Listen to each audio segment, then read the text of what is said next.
Hello বন্ধুরা, আজ আমরা পড়ব মেকানিক্যাল ইঞ্জিনিয়ারিং বইয়ের এসএফডি ও বিএমডি অধ্যায়ের উদাহরণ 2।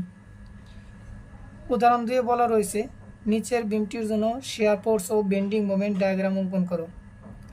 তো এখানে একটা চিত্র দেওয়া রয়েছে। এখন এসএফডি ও বিএমডি চিত্র অঙ্কন করার ক্ষেত্রে আমরা প্রথমে একটা ফ্রি বডি ডায়াগ্রাম অঙ্কন করে নেব। তো সেক্ষেত্রে আমি একটা ফ্রি বডি ডায়াগ্রাম অঙ্কন করেছি। এখন এটা হচ্ছে ক্যান্টিলিভার বিম। আমরা কিভাবে বুঝবো ক্যান্টিলিভার বিম?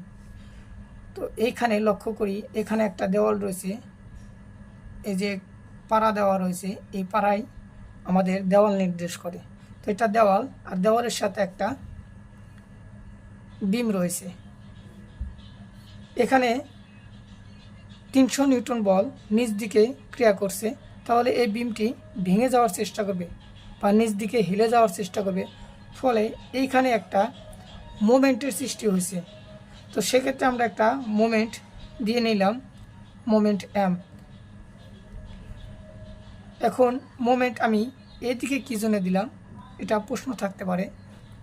তো এইখানে বিমটি উপরের দিক থেকে যখন 300 নিউটন বল প্রয়োগ হচ্ছে, তখন বিমটি নিচ দিকে যে ভেঙে যাওয়ার চেষ্টা করবে। তো এই বিমটাকে আমরা ভারসাম্য রক্ষার ক্ষেত্রে তার বিপরীত দিকে একটা মোমেন্ট ধরে নিতে হবে। সেজন্যে আমি বিপরীত দিকে একটা মোমেন্ট ধরে নিয়েছি। এখন এই মোমেন্টের নিচে একটা রিয়াকশন বল কাজ করবে। এখানে আমি আর এ একটা রিয়াকশন বল ধরে নিয়েছি, আর এ।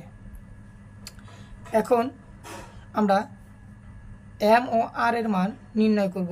ধরি সাবমিশন এম এ ঘড়ির কাঁটার দিকে পজিটিভ ইকুয়াল 0, এদিকে ঘড়ির কাঁটার বিপরীত দিকে মোমেন্ট, তাহলে -m প্লাস বল হচ্ছে 300, দূরত্ব হচ্ছে 1, তাহলে 300 গুণন 1 ইকুয়াল 0। তাহলে এম সমান আমরা পাবো 300 নিউটন মিটার। আবার আর এ বের করার ক্ষেত্রে আমরা সাবমিশন এফ ওয়াই উপরের দিক পজিটিভ ইকুয়াল 0, এখানে আর এ মাইনাস 300 হচ্ছে নিচ দিকে বল ক্রিয়া করছে, অর্থাৎ -300 ইকুয়াল 0। এখান থেকে আমরা আর এ পাবো 300 নিউটন। একটু দাগ দিয়ে নেই বোঝার জন্য। এখন চিত্রে আসি, এই বিন্দু আর এই 0 বিন্দু, এটা হচ্ছে ডেটাম লাইন, আর এটা আমরা এসএফডি চিত্র অঙ্কন করব, তাই আমরা এসএফডি লিখে নিলাম।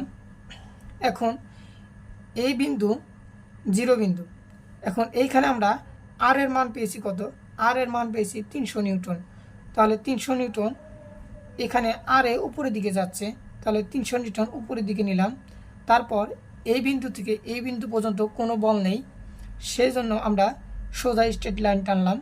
তারপর এই বিন্দুত একটা পয়েন্ট লোড নিচ দিকে ক্রিয়া করছে, তাই আমরা 300 নিউটন নিচ দিকে দিলাম। তাহলে 300 নিউটন নিচ দিকে গেলে আমার 0 বিন্দুতে মিলিত হয়েছে, তাহলে এসএফডি কমপ্লিট। কিন্তু এখানে প্রশ্ন থাকতে পারে, এই বিন্দু থেকে এই বিন্দু পর্যন্ত কোনো কাজ করলাম না কেন? সেক্ষেত্রে আমরা বলতে পারি এইখান থেকে এইখান পর্যন্ত মোমেন্ট এবং বল কোনোটাই নেই, সেজন্য এইখানের কোনো কাজ হবে না।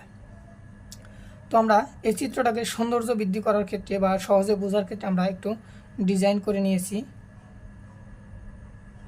এখন বিএমডি নির্ণয় করার জন্য আমাদের লক্ষ্য রাখতে হবে মোমেন্টের দিক এবং এসএফডির চিত্রের দিকে।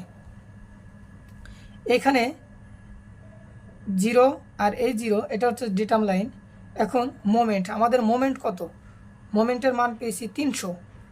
তো এইখানে আমরা লক্ষ্য করি যে ঘড়ির কাঁটার বিপরীত দিকে মোমেন্ট দিয়েছি, তাহলে ঘড়ির কাঁটার বিপরীত দিকে মোমেন্ট বিএমডিতে এসে সেটা নিচ দিকে যায়, তাহলে আমরা নিচ দিকে 300 দিলাম। এখন এই এসএফডির চিত্র, এটা হচ্ছে আয়তক্ষেত্রের ক্ষেত্রফল হচ্ছে উচ্চতা গুণন দৈর্ঘ্য, মানে দৈর্ঘ্য গুণন উচ্চতা। তাহলে 300 গুণন দৈর্ঘ্য হচ্ছে, মানে এখানার দূরত্ব হচ্ছে 1, তাহলে 300 গুণন 1, তাহলে 300 হলো।